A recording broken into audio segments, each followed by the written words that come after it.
Welcome students. देखिए this lecture is about MBA second year for investment analysis and portfolio management is our subject, ठीक है। और today's topic is measurement of risk, ठीक है। Risk and return के बारे में हम पढ़ रहे थे, तो रिस्क के बारे में हमने डिस्कशन कर लिया था। आज का जो हमारा टॉपिक है वो है आपका मेजरमेंट ऑफ रिस्क। तो इसमें कुछ हमारी टेक्निक्स हैं, टूल्स हैं, उसके बारे में डिस्कशन करेंगे। मेन जो हमारी टेक्निक्स वगैरह हैं उसके बारे में हम देखेंगे, ठीक है।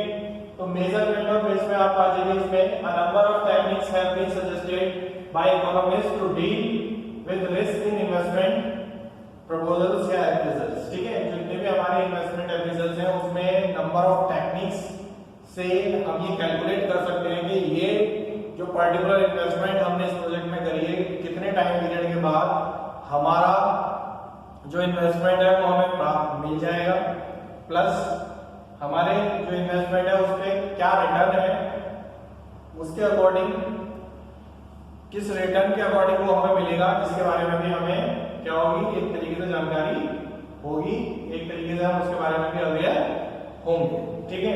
तो इसमें फर्स्ट देखिए risk adjusted discount rate method दिया है। Risk adjusted discount rate method, जैसे नाम से ही हमें पता लग रहा है कि क्या कर रहा है, रिस्क को एडजस्ट कर रहा है, ठीक है। रिस्क को एडजस्ट करके उसे डिस्काउंट में कन्वर्ट करके जो हमारा आपका क्या है, जो आपकी इन्वेस्टमेंट है उस पे आपको रिटर्न कैलकुलेट करके बता रहा है पर्टिकुलर टाइम पीरियड के अंदर। तो इसमें क्या कह रहा है, this methods calls for adjusting the discount rate to reflect the degree of the risk of the project, ठीक है। क्या कह रहा है कि जो आपका डिस्काउंट रेट है उसे रिफ्लेक्ट कर रहा है, जिससे क्या पता लग रहा है कि आपकी कितनी डिग्री है किसकी, जो हमारा क्या है, जो रिस्क है प्रोजेक्ट में इन्वेंट है, ठीक है, उसकी क्या फ्रीक्वेंसी रहेगी, कितना पॉजिटिव रहेगा और कितना नेगेटिव रहेगा, कितने टाइम पीरियड के लिए रहेगा, उस सब के बारे में हमें बताएगा risk adjusted discount rate method, ठीक है। The risk adjusted discount rate is based on the presumption that investor accept a higher rate of return on risky projects as compared to less risky projects. Means क्या है कि investor की जो choice है, choice कैसी है कि वो लेस रिस्की प्रोजेक्ट्स में कम इंटरेस्ट ले रहा है और जो हाई रिस्की प्रोजेक्ट्स है उसमें ज्यादा इंटरेस्ट ले रहा है, जिससे कि वो ज्यादा से ज्यादा क्या कर सके, अपनी इन्वेस्टमेंट में रिटर्न ले सके, ठीक है। The rate requirement requires determination of first है आपका रिस्क फ्री रेट्स, ठीक है, और नेक्स्ट है आपका रिस्क प्रीमियम रेट, ठीक है।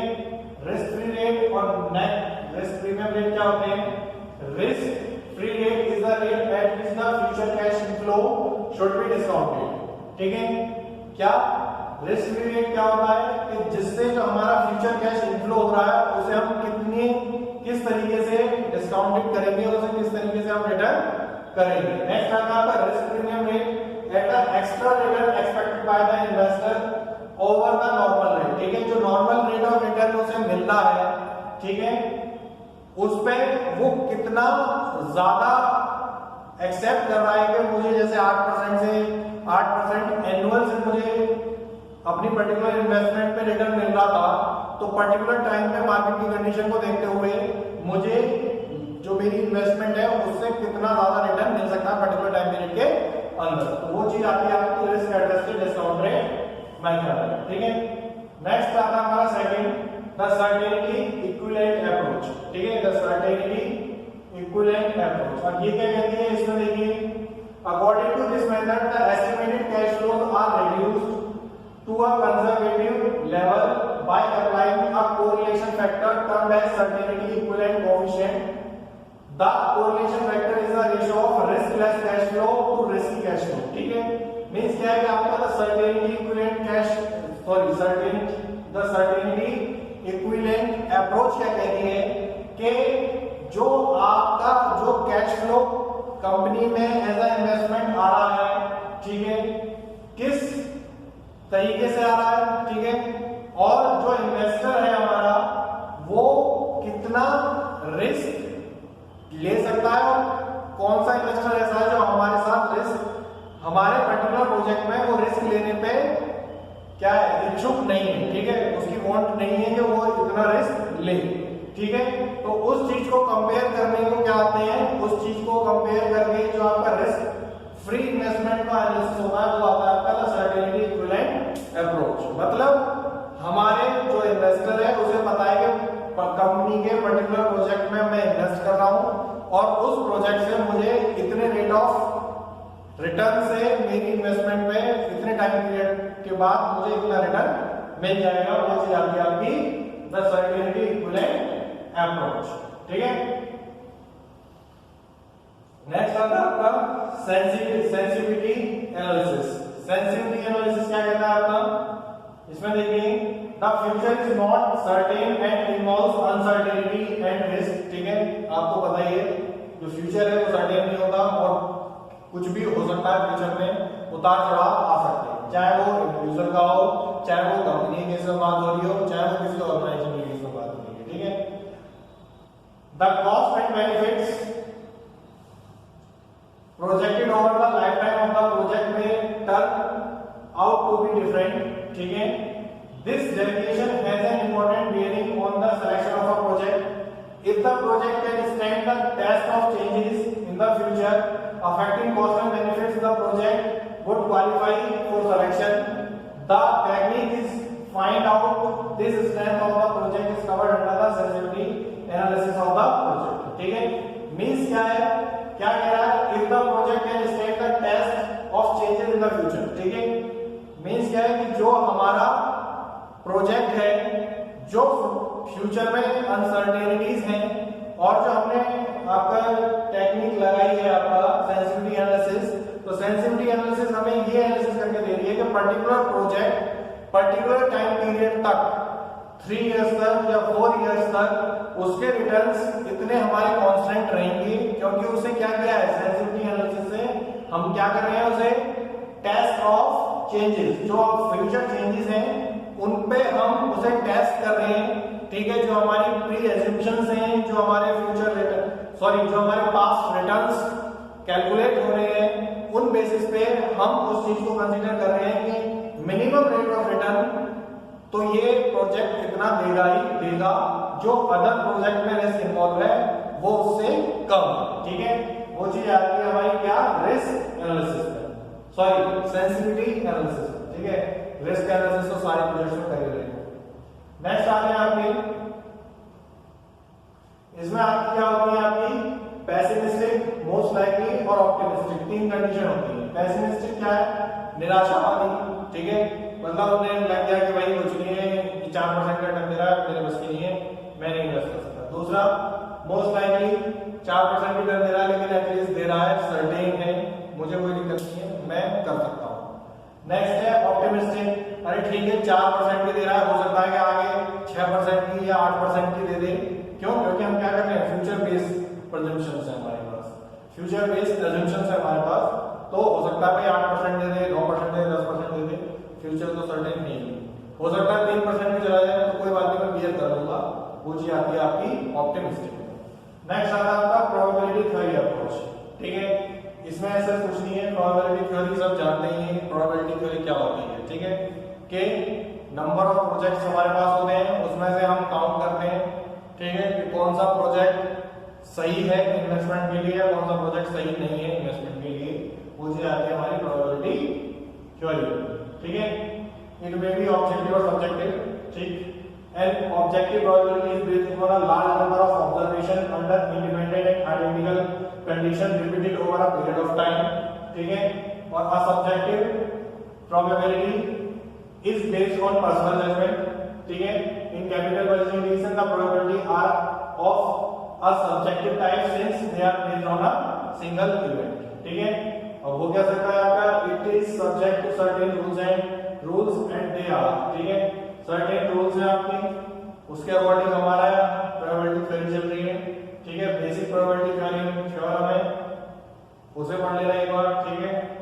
बाकी ऐसे इसमें कोई ऐसा टिपिकल कुछ है नहीं। नेक्स्ट आता है आपका स्टैंडर्ड डेविएशन। स्टैंडर्ड डेविएशन क्या होता है, जितनी हमारे मीन निकल के आए, ठीक है, मीन समझ रहे हो ना, मीन होता है आपका माध्य, हिंदी में कहते हैं माध्य, ठीक है, कि हमने क्या करा, एक सीरीज ले ली, 1 2 3 4 5 6, ठीक है।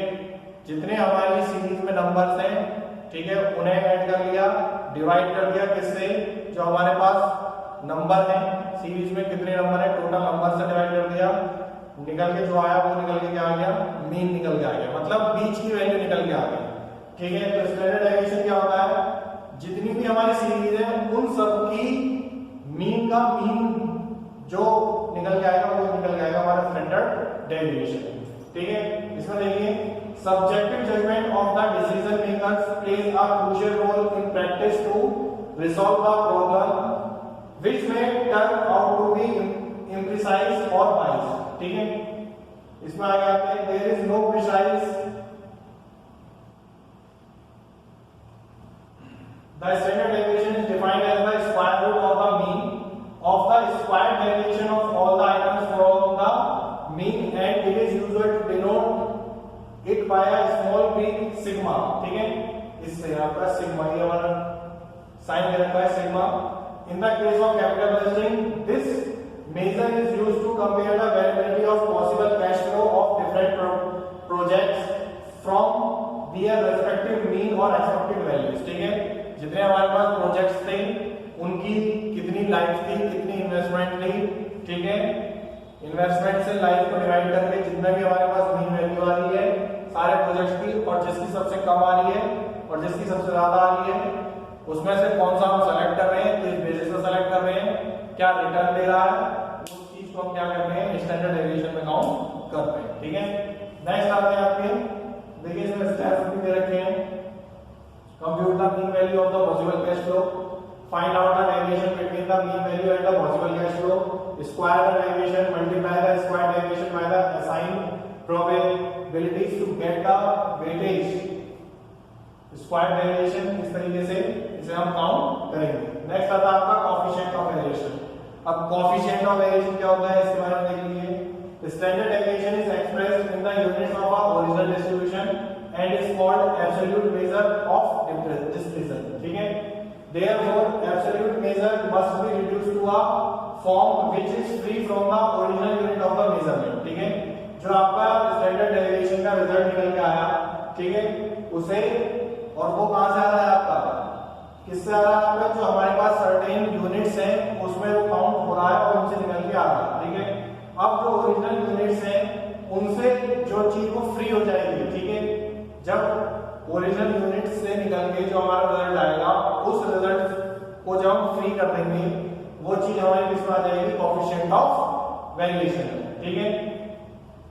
इसमें देखिए this can be done by expressing it in relation to the average form which variation is measured, ठीक है। मतलब क्या है कि जो आपके इसमें जो कोएफिशिएंट ऑफ वेरिएशन होता है आपका, जो आपके स्टैंडर्ड डेविएशन है, जो हमारा दूसरा स्टैंडर्ड डेविएशन है और जो हमारा ये वाला स्टैंडर्ड डेविएशन है, दोनों स्टैंडर्ड डेविएशन के बीच में जो वेरिएशन आ रहा है वो आता है आपका क्या, कोएफिशिएंट ऑफ वेरिएशन, ठीक है। देखिए इसमें coefficient of variation equals to standard deviation divided by expected mean cash flow, ठीक है। स्टैंडर्ड डेविएशन को किससे डिवाइड कर देते हैं आपके, जो हमारा एक्सपेक्टेड मीन है, ठीक है, या जो हमारा कैश फ्लो है, जो कैश फ्लो हमारा पर्टिकुलर प्रोजेक्ट से पर्टिकुलर टाइम पीरियड के लिए हो रहा है, ठीक है। और लास्ट में जब हम पूरा ओवरऑल काउंट कर रहे हैं तो जो सारी हमारी वैल्यू निकल के आई है उनका स्टैंडर्ड डेविएशन प्लस जो हमारा प्रोजेक्टेड डेविएशन है, ठीक है, उसके बीच में हम कंपेयर कर देंगे तो वो निकल के आ जाएगा हमारा क्या, कोएफिशिएंट ऑफ वेरिएशन। नेक्स्ट आते हैं, लास्ट है हमारा डिसीजन ट्री एनालिसिस, ठीक है। डिसीजन ट्री एनालिसिस क्या कहता है आपका, the decision tree analysis is another technique which is helpful in tackling risky capital investment proposals, ठीक है। A decision tree is a graphic display of various decisions, alternatives, and a sequence of events as if they were branches of a tree, ठीक है। Means क्या, decision tree analysis क्या कह रहा है कि जितनी भी आपने जो हमारे प्रोजेक्ट्स थे उनका रिस्क कंपेयर करने के बाद हमने उन्हें ग्राफिकली रिप्रेजेंट किया, ठीक है। और ग्राफिकली रिप्रेजेंट करने के बाद हम किस तरीके से उन्हें सेलेक्ट कर रहे हैं किस तरीके से हम अपने इन्वेस्टर को शो कर रहे हैं, किस तरीके से हमारे जो डिसीजंस हैं मैनेजमेंट के पर्टिकुलर किसी भी इन्वेस्टमेंट को लेके वो बन रहे हैं, वो सारी चीजें क्या आती है आपकी डिसीजन ट्री में होती हैं। और डिसीजन ट्री एनालिसिस में क्या है, जो भी हमारी प्रेजेंटेशन है वो क्या है आपकी ग्राफिकल प्रेजेंटेशन है, जिससे हम क्या कर रहे हैं एक तरीके से देख के ही हम एनालिसिस कर पा रहे हैं कि किस प्रोजेक्ट में कितने टाइम पीरियड के अंदर हमें कितनी इन्वेस्टमेंट की नीड होगी और उस इन्वेस्टमेंट को रिकवर करने में हमें कितना टाइम लगेगा। ठीक है, तो इस तरीके से हमने डिस्कशन किया आज आपका मेजरमेंट ऑफ रिस्क। ठीक है, मेजरमेंट ऑफ रिस्क की हमने 7 टेक्निक्स के बारे में डिस्कशन कर लिया। ठीक है, फर्स्ट थी हमारी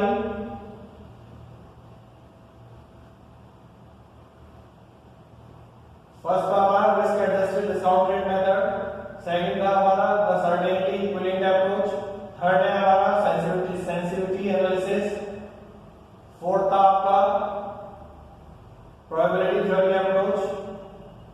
ठीक है, फिफ्थ है हमारा स्टैंडर्डाइजेशन, सिक्स्थ है आपका कोएफिशिएंट ऑफ वेरिएशन और लास्ट था हमारा डिसीजन ट्री।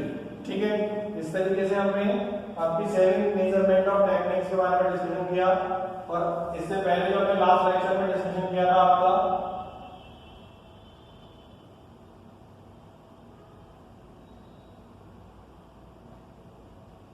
वो थे हमारे रिस्क के बारे में पढ़ा था हमने, मीनिंग ऑफ रिस्क के बारे में डिस्कशन किया था। नेक्स्ट है हमारे आपके टाइप्स ऑफ रिस्क थे, सिस्टमैटिक रिस्क, अनसिस्टमैटिक रिस्क, उसके बारे में डिस्कशन किया। देन जो आपके हमारे अनसिस्टमैटिक और सिस्टमैटिक रिस्क में what different types of risk हो सकते हैं इंक्लूड, उनके बारे में हमने डिस्कशन किया।